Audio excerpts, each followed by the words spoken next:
Back for another episode of Dine with Clyne, and I am here with my good friend, Chef Aaron Clyne. Aaron, what are we making today? Actually, before I say what are we making today, where are we going today? You take us all around the world, so where are we going and what are we making today? Today we're going to southern Thailand. We're going to make a dish called Massaman curry.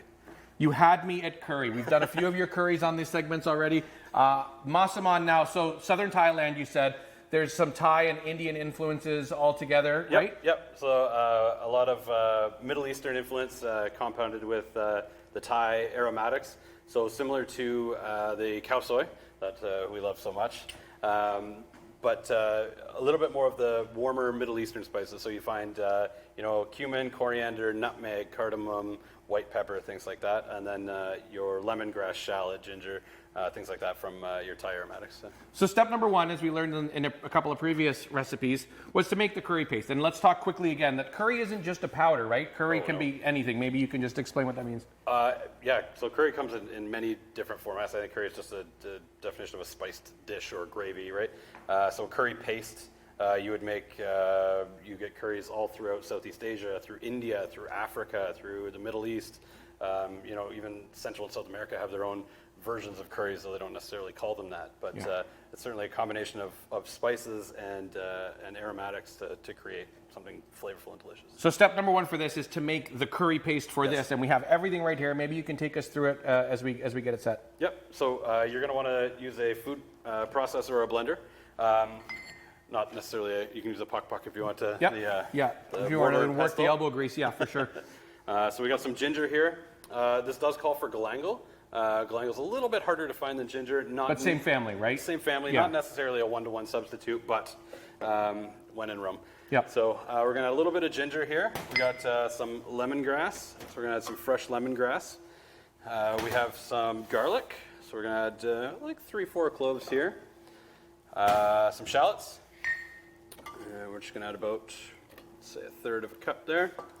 And this is a lot of these here are common in many curry pastes. Depending, you could be Caribbean, you could be Thai, you could be Asian. It really, these are really the core of a lot of these. That kind of onion, ginger, garlic, and then anything that kind of stems out. And then the that. spice is really where all that independent flavor comes from. 100%. Yeah.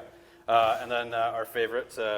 Oh, these good. I was smelling these before we went on, The cilantro stems. So don't throw out your cilantro stems. You can always use them for curry paste, especially Thai curry paste. So we're going to add a couple into there like that. Tons of flavor in those stems. I mean, the leaves are really what you eat, but when you're making anything prepping, you want that cilantro flavor infused all in the stems. Tamarind. So you can get this in multiple formats. So this is a pure tamarind paste. Okay. You can get tamarind water.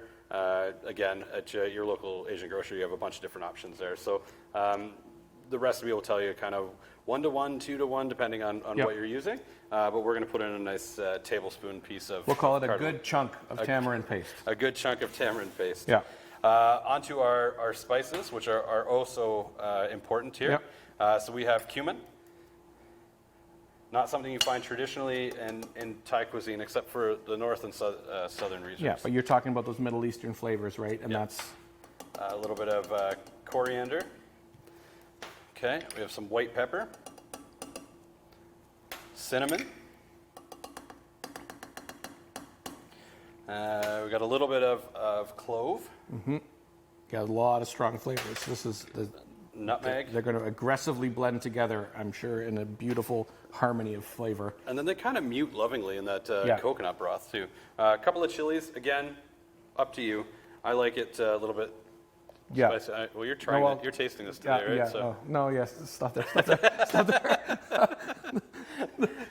A little bit of shrimp paste. Shrimp paste, yeah. So this does have a little bit of some aromatics in it. But again, find a shrimp paste. Feel free to omit this and bump up your fish sauce. There's so much flavor out of that. Or to make it completely vegetarian, you can omit the shrimp, omit the fish sauce later on, and just don't put any protein in it. Maybe use tofu or something along those lines. So we're going to put that in there. We're going to put a little bit of fresh lime juice.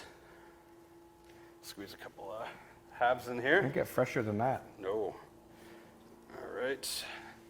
A little bit of salt and a little bit of sugar. And then we're just going to add a little bit of oil until we can so you get the consistency you want? Let me get rid of... Here, I'll clean up for you. I'll clean up Perfect. for you. All right. So we're going to turn this guy on here. We're just just going to go a little bit of oil. Just until that comes together into a paste. The consistency changes so much with that oil. We're just going to let this puree. Sometimes you can have a little bit chunkier curry paste or a smooth curry paste. It just depends on what you like. So while that's blending, question for you, because I saw that you put cumin and coriander in there, and a lot of people think those are interchangeable. They are not. They are not. They so are. What's really the difference between them? Oh, they're vastly different. So cumin, I mean, both of them are widely used all over the world, but one is from coriander. Coriander's from cilantro. It's a cilantro seed. Where cumin has a little bit more of this kind of earthy, aromatic to it, and it's just, I don't know, it's lovely. They complement each other. They work so well together. I love how they work together. But are not interchangeable. For sure. Yeah. So we've got now this kind of brownish curry paste. So you find in a lot of Thai cuisine, you'll get red curry, yellow curry, green curry. Penang curry is a little bit orangey. This is a little bit more of a yellowy brownish curry. Yep. So we have the paste here. Which you would kind of expect with the spices you put in there too, right? Yeah, absolutely. So we're going to take this over. All right, so we've got our curry paste ready to go. Let's get started. Okay, so we've made the curry paste, and full disclosure, I did dip my finger in there and taste a bit of that. It is delightful, bordering on my spice comfort level, but I am really, really excited. Let's get started. Okay, perfect. So we nailed it then. Yeah, we nailed it. Awesome. We nailed it. Okay. So we've got a pot on medium-high heat. If you have a wok at home too, this is a good time to pull it out. Again, with Thai cuisine, this one you braise out a little bit longer just due to the potato, but generally speaking, it's all mise en place, very quick execution. Yeah, super prep heavy, and then boom. And then boom. So what we're going to do, I prefer boneless, skinless chicken thighs. Those are, for me, favorite. If you want to use chicken breast, you want to use pork, you want to use pretty much anything. You want to omit, as I said before, and use tofu. You can make this totally vegetarian. Sure. So we're just going to sear off this chicken here. Is that some vegetable oil in there, canola? Yep, the canola oil.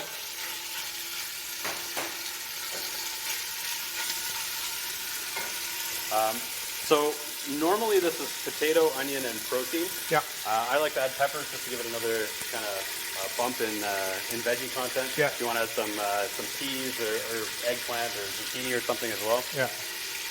Do you salt here, Aaron, or does your spice all come from the fish sauce and the curry paste? Spice does come from here, and we are going to add a little bit of salt right after we add the coconut. Got it. So you mentioned you should use a wok. I know you've told loving stories about your wok and how personal it is to you. Yes. My wok I got from my father, who's been using it for years and years and years, so it has a beautiful buildup of patina on the outside. So you know, there are cultures that believe that when you use something like a wok, you are bringing in the history of each dish into each new dish, making it the best possible dish it can be. So. Yeah, and it lives on forever. It lives on forever. A dish from 80 years ago, it's still, there's a portion of it in that patina. Yeah, it's beautiful. It's a nice story, kind of adds to the love of cooking. I remember one of the first segments we did, you actually used that wok in here. I know. All right. So as soon as we get some good golden brown color get some good caramelization, we can start to kind of move it around a little bit. If it's starting to stick, just let it sit for a minute. Okay. Let that keep going. I'm going to grab a pinch of salt, actually. Got it. Keep going. So again, you don't add much salt. We do use the fish sauce as the salt content, but always like to layer flavor a little bit. And is that brown sugar you have over there? That is brown sugar. All right, I can't wait. So again, it's harder to write a recipe for this. So if you get a really sweet coconut milk, you might omit the sugar altogether. Yeah. If you get a really, right down the middle coconut, you'll add a little bit of sugar, a little bit of salt, a little bit of fish sauce, just to kind of bring it back to center. But so much of cooking is personal taste too, right? And what's happening that day as well. Yeah. You're a 3 chili guy. My wife's a 5 chili gal. So. Well, I'm a 1.5 chili guy. You make me a 3 chili guy when we do these segments. Okay. So now that our chicken starts to sear, you get a little bit of that nice golden brown on there. We're gonna get that. We're gonna add a little bit of onion. And we're gonna just let that soften a little bit.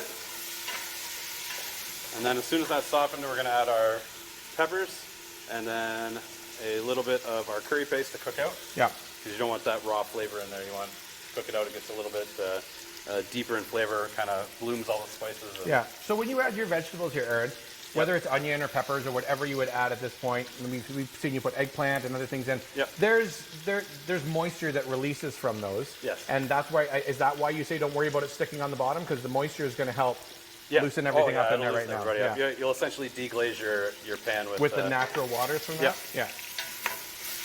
See, it's not just cooking; it's science. You're learning all about science now. It is very much science. Yes. And baking is absolutely science. Absolutely. All right, so our onions are a bit soft there. We're going to add our peppers. And at the time we're shooting this, onions and peppers are right in season here in Ontario. Oh, yeah. So I imagine you've got some of the best produce, and the potatoes are just coming up right now, too. So everything's local here. It's an amazing time of year. Yeah, this is great. Harvest season. Yeah. It's chef's dream.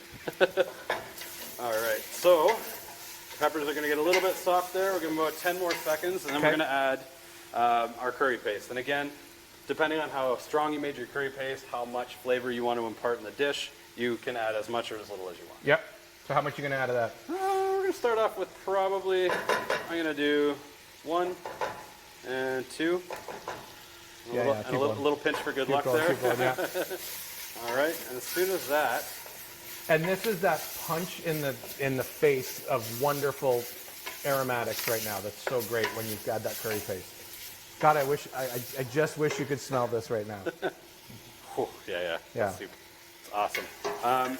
Is it normal for our camera operator to drool while There, I get this. Okay, there. All right, so we're going to actually add our potatoes next. We're going to add peeled potato. We've left them sit in water so they don't get oxidized or starchy. And we're just going to add a couple of handfuls of those in there.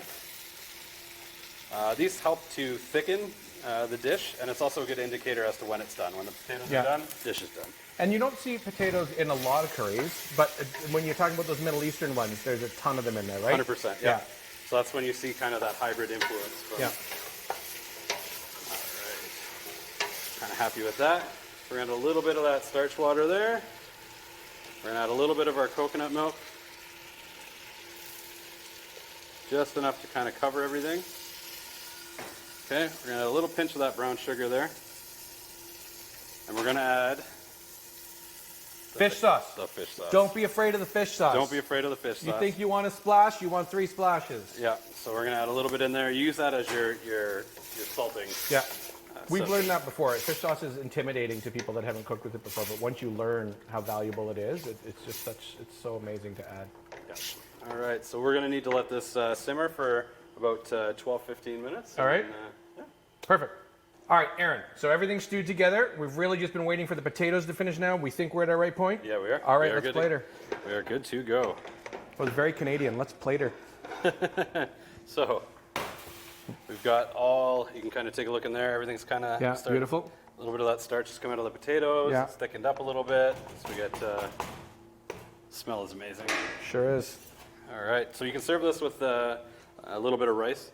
I think I was telling you off camera that you got one of those rice cookers that'll do jasmine in about 45 minutes. I think that's a good time frame to get all your mise en place. And I loved how you explained it. Just race the rice cooker. Race the rice. Get all your stuff ready, get it cooked, and then everybody should land at the finish line at the same time. 100%. So I'll just do this there. You can garnish this with a couple of different things. You can do some crushed peanuts. I like just the traditional, a little bit of cilantro. Yeah. And one of these lovely Thai orchids. But there you have it. That is a Massaman curry. Massaman curry on Dine with Clyne. Remember, you can get Aaron's food over here in Cambridge at the Bruce Craft House, and also get Aaron's recipes in his book, Travel, Eat, Repeat. Thanks so much, Aaron. Thank you.